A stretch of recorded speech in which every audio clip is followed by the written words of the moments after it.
Good morning, folks. So in case you aren't already aware, today is kind of like a Friday for you guys since you don't have school tomorrow. Tomorrow is a teacher in service day. So happy sort of Friday. To start with today, we've got a bell ringer. It's been a little while since we talked about Canadian history. So just a quick review question. At the end of the French and Indian War, which is the last thing we talked about in terms of history, who wins? Who ends up controlling Canada? That'll be pretty obvious as we start moving through the notes here, but give me a response to that quick first before we start going through the notes. What we're going to attempt to do today, so I'm going to go through the notes just like we would in class, and I have some guided notes for you here. They are straight out of either right off the slide or something that I will say exactly. There are 3 questions here that I put in bold. They're not in the notes. They're questions that I want you to respond to yourself. So you could do this 2 ways. You could either keep an eye on these questions and respond to them as I'm talking, pause the video and jump over and respond to the questions. Or, you could try to answer these questions once the video is done and go back through. However you want to do it, doesn't really matter to me, as long as you make it through both the notes and the video. So let's get started with it. Also one more thing. If you have not submitted your Canadian province project, you need to do so right away. I am considering that for like a quiz grade. So it's worth quite a few points. So I really need you to submit that on time, because if you're submitting it late, I'm gonna have to start taking late points off it, because this is a big project. So please get that submitted right away for me. Okay, on to the notes. So with the following the French and Indian War, also known as the 7 Years' War, the U.S. Goes through its revolution, and following the American Revolution, the Canadian lands stay under the control of the British. So while the U.S. breaks away from the British, the Canadians, they stay under the British. However, that doesn't mean that there aren't still French people in Canada. Remember, as a result of the French and Indian War, Britain ends up controlling all of Canada, right? But that doesn't mean that all the French people just pack their bags and go back to France. Many of them, in fact, most of them, had lived there their whole lives. So they're not going anywhere. They're there with their families and in their towns. So there are still quite a few French people in Britain. So this means that Canada is kind of split. They have a lot of French people and a lot of British people. They have this joint heritage, to say nothing of the Native American population there. In 1775, so right as things are really heating up with the American Revolution, the British realized that this is becoming a problem, that they have quite a few French citizens who really don't like being part of a British colony. So they passed something called the Quebec Act of 1775. This does 2 things for the French folks in Canada. For one, it grants them religious freedom. Britain had an official church. Excuse me. And so to exempt them from being required to follow that church, since it was very important for French folks, many of them were either Catholics or were Protestants. And so to give them the opportunity to pick which of those faiths they would rather be, it granted them some religious freedom. Another important aspect of it is that it allowed them to follow French laws. So instead of forcing them to only and exclusively follow British laws, it allowed them to follow French laws as well. This is kind of a surprise for the British, because the British don't do this very often. We talked a little bit, maybe it was mentioned a little bit, with relations between the British and the indigenous people. Usually part of the reason that the British made them so angry was because they tried to force them to follow British laws. So this is kind of a change of heart for the British here to treat the French like this. And so this kind of prevents any major conflict between the French people in Canada and the British people in Canada. I believe that was the answer. Let me check quick. I think that was the answer to the first one. So the second one, there will be 1 question per slide for a little while here. As of 1791, Canada is in 2 pieces. So it was divided into Upper Canada and Lower Canada. Upper Canada is mostly populated by the British people. They follow British laws. And Lower Canada is mostly populated by French folks. the French are still, Lower Canada is still owned by Britain. Keep that in mind, that Lower Canada is still owned by Britain. But because of how many French people there are there, the British have to treat this province slightly differently. So they allow the French to follow French laws and allow the French some religious freedom, but still they're owned by Britain. So that happens in 1791. They're divided into these two separate provinces. Shortly thereafter, the War of 1812. This is a war that the U.S. participates in. It's not one we talk about very often because it's kind of a strange one. The U.S. is primarily fought between the U.S. and Great Britain, but Canada plays a major role in it as well. The U.S. wanted Britain to remove its troops from the border between the U.S. and Canada, as well as from some lands that the U.S. claimed were part of Maine and Britain claimed was part of Canada. So over this territory, a fight breaks out. The U.S. end up invading Canada. We send troops into Canada to mixed results. The British refuse to leave, and so war is declared. It's kind of a messy war. We won't go into the details of it because it's kind of a complicated one. But by the end of it, both sides declare victory. Both sides feel like they've won, the Americans and the British. What's important for Canada here is that there are two really important outcomes. One is that it kind of unites Canada. Up until this point, we have lower province of Canada, we have Lower Canada and Upper Canada. And so they're treated very differently. They see themselves as very different places, as well as the people in the in the wilderness of Canada. There's not a sense of unity. They don't have one thing that keeps them all together, aside from the British Crown. This is something that unifies them. They can feel like, or they at the time they do feel like the U.S. attacked them, so they had to band together and fight together. So the first outcome is that Canada unites. They kind of become one nation here as a result of this war. The second one is a little more literal. The border that's between US and Canada is established. Before this, both sides claimed some of the land, what they thought was their country, and the other side claimed some land as well. So they draw a pretty clear border here. So those are the two outcomes. One, it unites Canada. And two, it draws a border between the US and Canada that both sides agree on. In 1840, so we're jumping ahead here about 30 years, Upper and Lower Canada are united. They get pushed together into one province. Excuse me.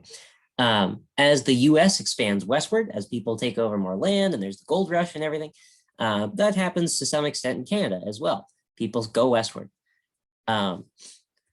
As part of this expanding country, as the country's getting bigger, as it's covering more land and more people are moving there, in 1867, the British passed the British North American Act, which rebrands Canada as a dominion, the Dominion of Canada.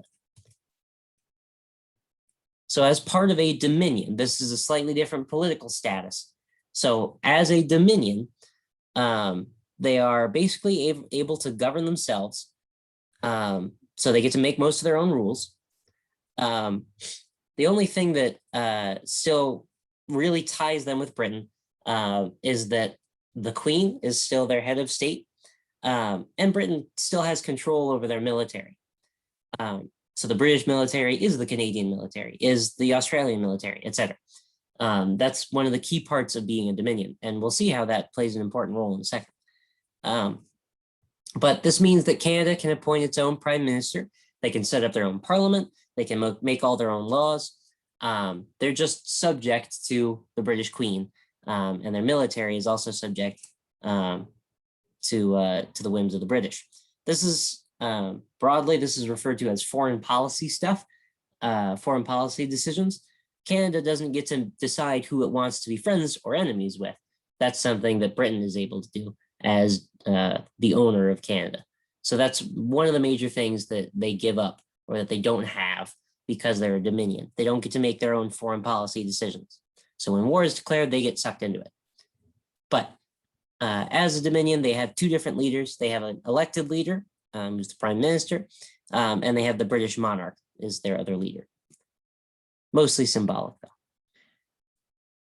Moving forward in time, during the 1900s, Canada becomes a pretty powerful and major country. They become fully independent, so they aren't totally relying on Britain for everything, and they become a pretty strong economic leader on the world stage. That's partially due to the fact that they're right next to the US, and as the US becomes a more important economic player, so does Canada. Since we're right next door to each other, we benefit each other. Let me check and see what question we're on here, so we're all on the same page. We talked about Dominion. This is the application question. So this would be a good point to pause and respond to this question, and then resume, and we'll move forward. Because this is the next question. This will be question number 7, once you finish question 6. So question 7, we're looking at World War I. This is an interesting picture. World War I has a lot of photography done because of its time period. So we have lots of good record of it. World War I, Canada gets drawn into it. They get sucked into it because they're still part of Great Britain, remember. So they're still a Dominion. So when Britain declares war, Canada has to go too. So Canada still being part of Great Britain, as World War I breaks out, they have to provide manpower and they have to provide resources as well. And they do. They fight alongside Britain, the US, Australia, New Zealand, the other places that will in the future become known as the British Commonwealth. They go and fight in Europe and abroad. And just like in Australia, they make a pretty good name for themselves. They create their own air force, and it's a pretty effective one. Partially as a result of their service in this war, just like in Australia and New Zealand, by serving in this war, it serves to unite Canada. So all Canadians kind of have this sense of unity, that they had served and put their sons' lives on the line for this cause. So it kind of creates a sense of unity. And as a result, in 1931, Britain grants Canada full independence. So Canada can now decide their own foreign policy. They can decide who they want to be friends with, if they want to go to war with somebody, etc.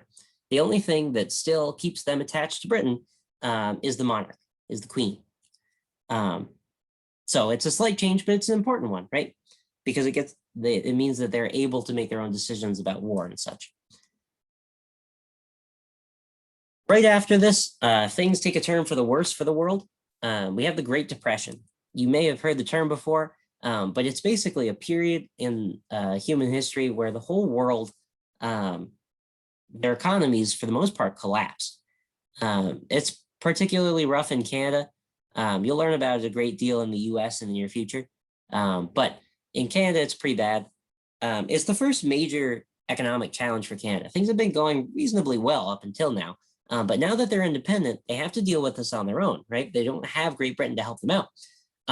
It's primarily a time of great hardship for people, mostly because a huge amount of people are unemployed. I don't have the statistic off the top of my head, but it was certainly, upward of 20 or 30%. So a huge amount of people unemployed. It's partially because there are a few jobs, and those jobs don't pay any money at all. So if you're lucky enough to have a job, you're going to try to keep it, but it doesn't pay you enough money for you to buy bread for your family. So the people demand that the government do more to help, that the government help them out. And so just like in the US, which is something you'll learn about in the future, but Canada, the Canadian government tries to help out. But the major thing that ends up pulling them out of this depression and resetting the economy is the start of World War II. Up into World War II, so 1939, 1940, around that period, most of Canadians had been farmers. Similar to the US, farming was the biggest economic activity that people took part in. Big country, lots of land, so farming was pretty big. To participate in World War II, though, they had to produce lots of things like tanks and guns and bullets and helmets and etc. So to do that, they needed to build factories. And those factories need to be able to produce large quantities of metal goods and finished products.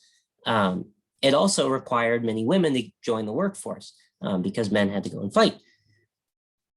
So mostly because of this combination of factors, this forces Canada's economy to totally change, to go from being a lot of farmers to having a lot of really well-producing factories. So their economy becomes less dependent on agriculture or farming and a lot more mixed. So they have a lot more other options for jobs. And this does a whole lot for changing the way their economy functions and bringing them out of the depression. Let's see what question we're on here. Make sure we're on the same page. So we're discussing question 9 right here. We'll move on to question 10 in a second. So as a result of World War II, we see Canada's economy kind of get pulled out of the gutter from the Depression and become very industrial, be very modern. Lots of opportunities for different types of jobs and a lot less reliant on farming.